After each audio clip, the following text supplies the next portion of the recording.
Our scripture reading today is from 1 Samuel chapter 5 and 1 Kings chapter 8. Hear the word of the Lord.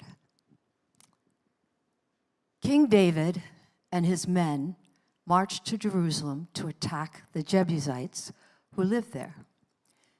The Jebusites said to David, "You will not get in here. Even the blind and the lame can ward you off."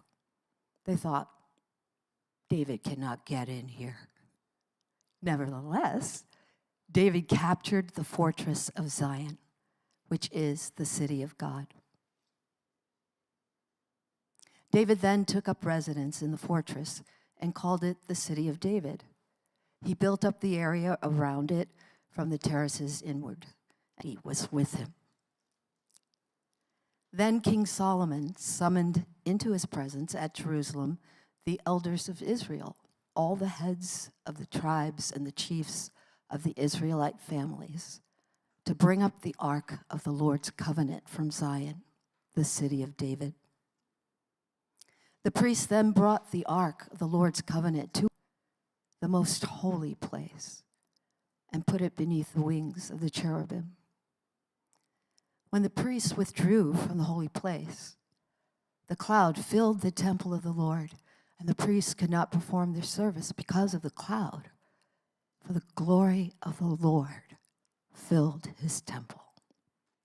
The word of the Lord. You may be seated.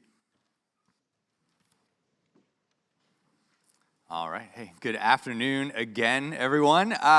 Andy Williams has a classic Christmas song called "It's the Most Wonderful Time of the Year." And I don't think there is anywhere where that is more true than right here in New York City, right? During the Christmas during the Christmas season, the city isn't just wonderful. It's not even the most wonderful. It's magical, right? It's like all the best parts of the city get supercharged with the Christmas spirit. You know, a blast of twinkly lights, greenery, candy canes, right? Where else on earth do you have sights like the Rockefeller tree or the markets in Bryant Park and Union Square, the Fifth Avenue window displays, the holiday subway train, or perhaps my personal favorite, the Christmas lights in Diker Heights? I mean, it's next level. It's wild. And nowadays, of course, that I'm older, I walk around with my wife, Jen. I'm like, yeah, but think about the Con Ed bill. There's a reason that Christmas movies, the best Christmas movies, are filmed in New York. The Miracle on 34th Street. The modern classic Elf, one of the greatest sequels ever, Home Alone 2, Lost in New York, right? Step aside, Godfather 2, also filmed in New York, I might add. You know, it's moments like these that makes it feel like the city is doing exactly what the city is supposed to be doing. Taking all of the talents and creativity and ingenuity of its inhabitants and bringing them together to make something beautiful. Neighbors coming together to enjoy each other's company. Holiday parties, citywide decorations, ugly sweaters, right? It's the peak of human civilization, which is why when the harder edges of the city come out, it can feel that much more jarring and discordant. Christmas is supposed to be the most wonderful time of the year, but it can also be an incredibly painful time of year. The disparities that we see in our communities, the poverty, the problems, they also become that much more apparent. We'll see as the weather gets colder that more unhoused and mentally ill neighbors come into the subway system seeking warmth. Many of our partner organizations doing relief work around the city send out additional appeals for the increased needs for things like meals, coats and warm clothing, heating bill payments, toy drives for kids who are struggling. The holiday season is often accompanied by upticks in depression, anxiety, and loneliness. You know, there's often something great about families and neighbors who come together, but if you aren't on good terms with your family, or if you struggle with isolation, or if you're grieving the loss of a loved one, then it can make the experience that much more difficult. Cities are complex places. The biggest upside and the biggest downside are one and the same, which is intense proximity to other people, right? Sometimes that's a great thing. Other times, not so much. Now, the other day, I was walking down the street. I was enjoying my morning. A gentleman was walking on the other side of the sidewalk, coming on my way. And before I knew what happened, he spat at my feet and called me a name. And I was talking to my wife. And I was like, I don't think I have ever been called that name before in my life. And I've been called some names. Right? It was just this weird, random moment. I was like, what just happened? And some of us have experienced probably far more frequent and far more invasive brushes with other New Yorkers. It can be such a disorienting and discouraging experience because the city isn't supposed to be like this. And yet sometimes, and for some of us, maybe even oftentimes, it is. Cities are places of amazing ideals and amazing possibilities, and yet so often they fall short of what they could be. Our sermon series this Advent season is called Christmas in the City. And we're using these 4 weeks to explore different cities throughout the Bible and consider how their challenges and problems are a lot like our own challenges and problems, right? Throughout history, cities have been complicated and conflicted places precisely because they're filled with complicated and conflicted people. And yet, we believe that the hope of Christmas, the hope of Jesus, can bring solution to these problems and healing to these issues that both we and our city so desperately need. And today we're going to be looking at a city that needs no introduction. You know, I know we're all super high on New York here, but we're going to be talking about a city that is without question the most significant city that has ever existed throughout history. For thousands of years, it has been a place of influence and meaning, and of the biblical cities we've been looking at, it is the only one that is still standing today. And that city is, of course, Jerusalem. Now, before we jump in, there's something important you need to know about cities in the ancient Near East. You know, typically, when we think about cities today, what makes a city is skyscrapers, big, tall buildings that go on, and you'd be hard-pressed to find a modern-day city that doesn't have some kind of this feature. But in the ancient world, cities had very different features, a very different defining feature, I should say, a wall. Back then, cities were typically houses and other buildings that had just been encased and enclosed by a wall so that the community could grow in safety. And in many ways, these walls were testaments to what was broken in the world. Violence, competition, mistrust, ethnocentrism, us versus them mentality. Walls were the act of putting a physical barrier between one group of people and another. So even as these cities grew, so too did these problematic relational dynamics. Jerusalem was like any other ancient city, defined by a wall. And when it enters the biblical story, it's controlled by a group of people called the Jebusites. And eventually, King David takes control of the city by actually sneaking through a water pipe under the wall, coming out on top, and capturing the city that way. And it became the focal point for God's people. Jerusalem had a wall like every other city, but it also had something that no city on earth did: the very presence of God. David's son, Solomon, built the temple in the center of the city. He brought the Ark of the Covenant, which contains the tablets on which were written the 10 Commandments, basically the marriage agreement between God and God's people, and he brought them into the temple. And when this happens, we're told that a cloud of God's glory fills the temple. And it becomes a whole new era in human history. Now, there's so much significance to this phenomenon. We could talk about it for a long time, but here's what is important for today. Jerusalem had something that no other city had on earth because it was supposed to be like no other city on the earth. Every other city was defined by a wall. Keep the outsiders out, keep the insiders in, but instead of being defined by a wall, Jerusalem was to be defined by welcome. Because it would now be the place where everyone was invited to come in and have an encounter with the living God. When King Solomon consecrated the temple, he prayed, "As for the foreigner who does not belong to your people Israel, but has come from a distant land because of your name, for they will hear of your great name and your mighty hand and your outstretched arm. When they come and pray towards this temple, then hear from heaven, your dwelling place. Do whatever the foreigner asks of you, so that all the peoples of the earth may know your name and fear you." Later, the court of the Gentiles would be constructed around the temple so that people visiting from all over the world, non-Jewish people, would have a place to come and congregate as they prepared to encounter God together. And famously, through the prophet Isaiah, God would proclaim, "Foreigners who bind themselves to the Lord, I will bring to my holy mountain," which is a description of Jerusalem, "and give them joy in my house of prayer. Their burnt offerings and sacrifices will be accepted on my altar, for my house shall be called a house of prayer for all nations." Jerusalem was likely built on a hill because it would provide safety and defensive positions. But now, because of what God was doing inside of those walls, it was to serve as a beacon for the entire world, an invitation to come and be in the presence of God and God's people. An invitation to come and learn about the God who created the world, the God of goodness and righteousness, this God of justice and mercy. Come and learn what it means to be a people who follow this God into life for the sake of bringing blessing to everyone else on earth. What an incredible gift this city was supposed to be. But unfortunately, it didn't work out that way. Just like New York and just like every other city in history, it fell short of its ideals. What happened? Well, the wall won. Instead of leaning in to this posture of welcome by focusing on what was at the center of their city, the God of life and love, they focused on what surrounded the city, the barrier that existed between them and everyone else. And gradually, as time went on, they lost sight of why this city existed to begin with. They had something amazing. God's that uniqueness into believing that it was something that made them better than everyone else, better than those who were different. So instead of a culture of welcome and hospitality, they reinforced a lifestyle of self-protection, racism, power.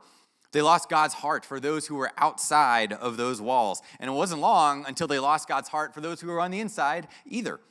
Right, this exploitation and idolatry that took place within the very walls of God's own city.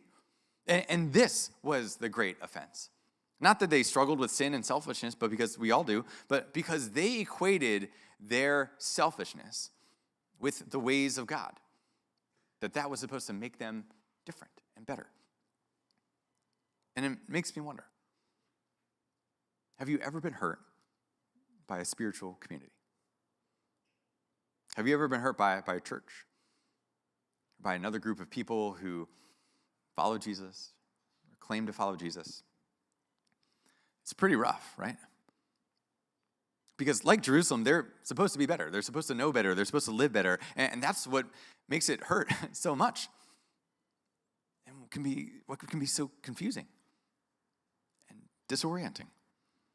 Right? Like when some random guy spits at me and calls me a name on the street, like, I kind of get over it pretty quick. I kind of keep walking. I keep my head down. I don't lose a lot of sleep over it. But when I think about the most painful relationships in my life, moments of betrayal and conflict, that's felt especially wounding and devastating. It was always when it had to do with relationships and friendships with other Christians. The people that I knew the most, the people that I trusted the most, people that I thought I was on the so difficult was that I wondered, hey, this conflict feels gross. I'm pretty sure, like, I'm right, but what if I'm not? Like, these people, they pray, they read the Bible, they go to worship. Maybe they know something that I don't know. They could be saying all kinds of really mean-spirited and cruel things to me, but right, that can really cause you to spiral. Have you ever had an experience like that where maybe you were trying to get into a spiritual community, but it felt, because you saw, something good is happening on the inside, right? An experience of God, maybe a hope that you were desperate for a solution to, a way to cure your loneliness or depression. You saw something on the inside and you thought, that looks good. I want to experience what they're experiencing. And then you just found yourself face to face with a wall. The community was too tight. You didn't have the right background, the right pedigree, or just nobody seemed to notice you. Maybe it didn't happen right away. Maybe you found yourself on the inside and it was going good for a while, But then maybe you started asking some hard but honest questions about life and faith, and you were told, like, hey, those kind of questions aren't welcome here. Maybe you found yourself on a different side of a political or a theological aisle. Maybe there was a relational rift. You got into a conflict with someone, or a romantic relationship ended, and then you looked around and you realized, oh, I am all alone here. I thought I was with a community of people, but now everybody went with this other person. And here's me, by myself. You thought you were on the inside, but now you're on the outside. This experience can be so scarring, and maybe you're just beginning to come back to the church for the first time in a long time precisely because you've been wounded by the church. And if that is you, if that's been a part of your experience, a part of your story, I just want to say I'm so glad that you're here, that you're willing to take a risk and come back in. And my hope is that what you will find here is a community center. Not that we do it perfectly, but that is our desire. But I think one of the big challenges that we all face is that once we've found ourselves on the outside of a wall, it can feel really good when we find a wall of our own, that now we're on the inside. And we get to so excited to live out my faith. It felt like for the first time, I was striking out on my own. I was kind of leaving behind kind of a spirituality experience that I was trying to grow from. And I was like, okay, I'm on college campus. Like, people are going to know that I'm a Christian. A cross that I wore around my neck. I had all my Bibles and Christian books tastefully displayed to hear, right? I was quick to talk about all of the Christian fellowship gatherings I was going, where I was going to church on the weekend, right? And I really worked hard to avoid the party scene because I was pretty sure Jesus was not going to be there doing those kinds of things, right? And that included the party that my friend Ben was throwing across the hall from me that night. Now, my friend Ben was an atheist, and he was pretty upfront about where he was coming from. I was upfront about where I was coming from, so we would have these spiritual conversations that I enjoyed and appreciated. But he knew, like, where I stood. And so that night, he was having this, big party. I did not go. And it's clear, like, this thing was kind of getting a little wild. And so after about, around 2 or 3 in the morning, because, like, I stood up that late in college. I cannot do anywhere near that now. I was like, I should probably go check on Ben. I should just see how he's doing. So I go in. Most of everybody else had kind of cleared out. And Ben had like a night. Like, he had a night. He was pretty busted up. How you doing? Like, do you need anything? Is there anything I can do for you? And he looked up and he goes, wow, Walt. He said, you are the last person I would expect to be here right now.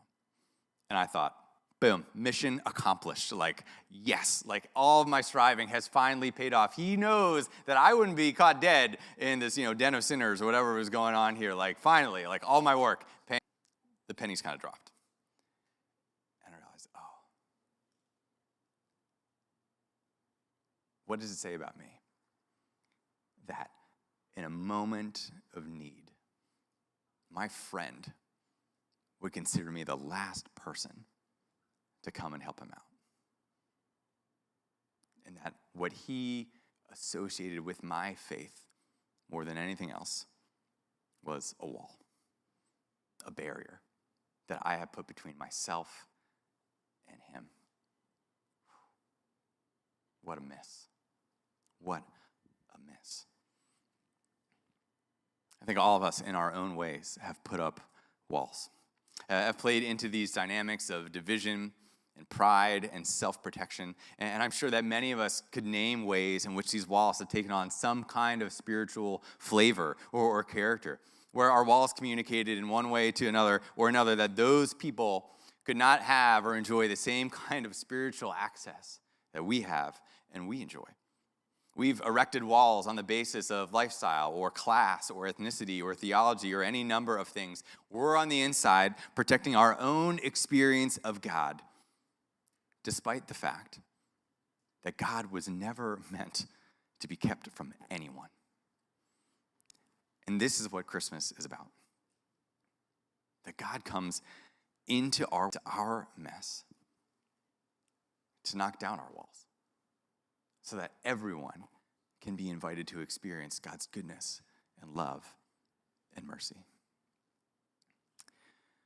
Recently, I heard the story of a woman named Emily Colson. Emily has a son, an adult son, named Max, who's severely autistic. And she wrote called Dancing with Max. And on her blog, she shared about a time that she took Max to the movies one Christmas season. Max was 23 years old at this point, and they were going to see the absolute Christmas banger, A Muppets Christmas Carol, with a family friend. Now, Max was a Muppets maniac. He loved them, and he could not wait to see some of his favorite characters up on the big screen. And for Emily, it felt like a rare opportunity to have a kind of, quote, normal Christmas moment with her and her son and her friend, just like so many other families got to enjoy, and yet, because of the complications of raising a son with severe autism, felt very rare and fleeting for her. The theater was packed out.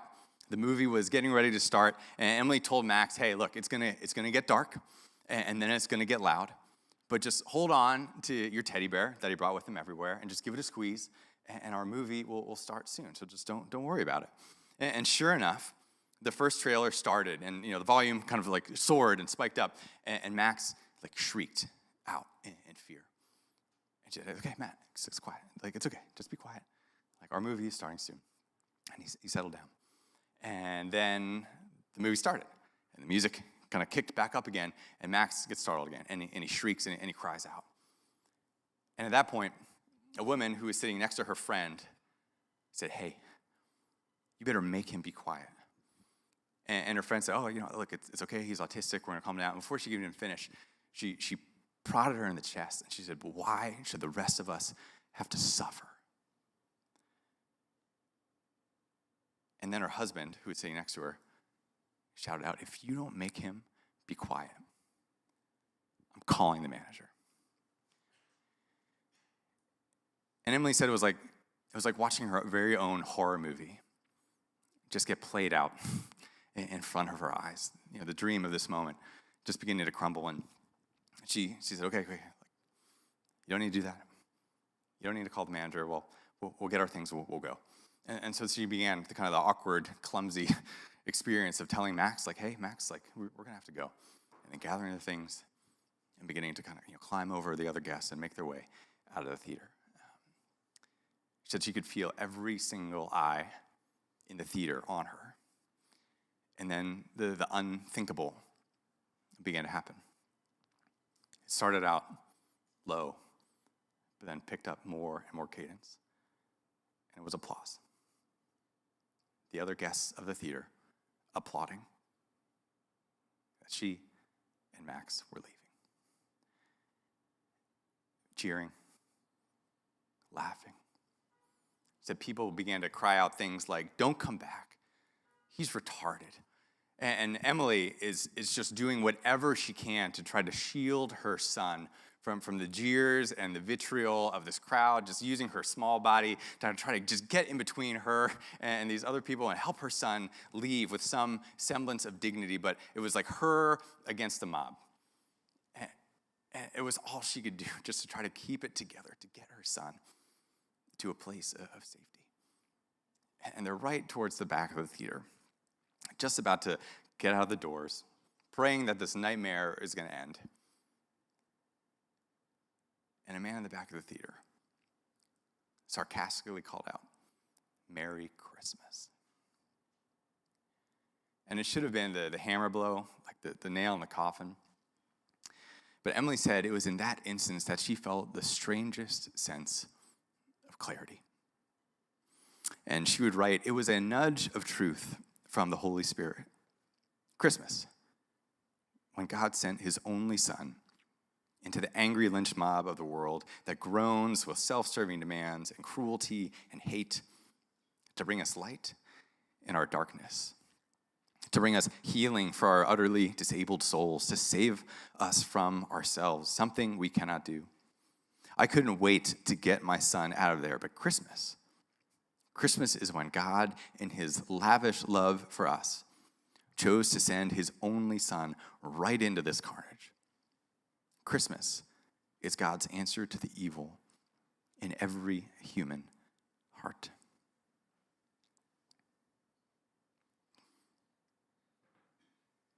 On On Christmas, we remember how God entered in to our broken and divided world in Jesus. Shortly before his death, Jesus approached Jerusalem, his city, and wept over it. He wept over the walls that had been erected, walls that keep us from one another, our walls of pride and ableism and judgmentalism, the walls that keep us from God, the walls that harden our hearts towards God's love and forgiveness, walls that we put up that we think are protecting us, that we think are helping, but they're actually trapping us inside with our fear and our guilt and our shame. So Jesus comes to knock down these walls. And instead of being recognized as the king of this city, he was crucified outside the walls, alone, forsaken, forgotten. But it was through his death and resurrection that the power of God would explode outward, knocking down all of our walls and bring the presence and the power and the hope of God to anyone who wanted it, to anyone who wanted it. Right? In the past, people would have to go to the temple to be with God. But in Christmas, we remember that God was the one who came to us. That God was the one who closed the distance. That God chased us down in his relentless love for us and embraced us as his own children. This is what the hope of Christmas is about. That we would now be able to receive and be renewed by the love of God all the way down into the very depths of our being, in the hope that when we have drunk deeply from that well, that we would then be able to extend it outwards to others. As the Apostle Paul would later write, for he himself is our peace, speaking of Jesus, who has made the two groups one and has destroyed the barrier, the dividing wall of hostility. Now, we are united by love to people that we aren't, quote, supposed to love. That this is what God is doing in the world, a movement of love and hope and joy. The story of Emily and Max did not end on the theater that day. Her church community heard about what had happened, and they rallied. They rented out an entire theater for their very own private screening of A Muppet's Christmas Carol just for Max and his friends. Every single seat was packed out.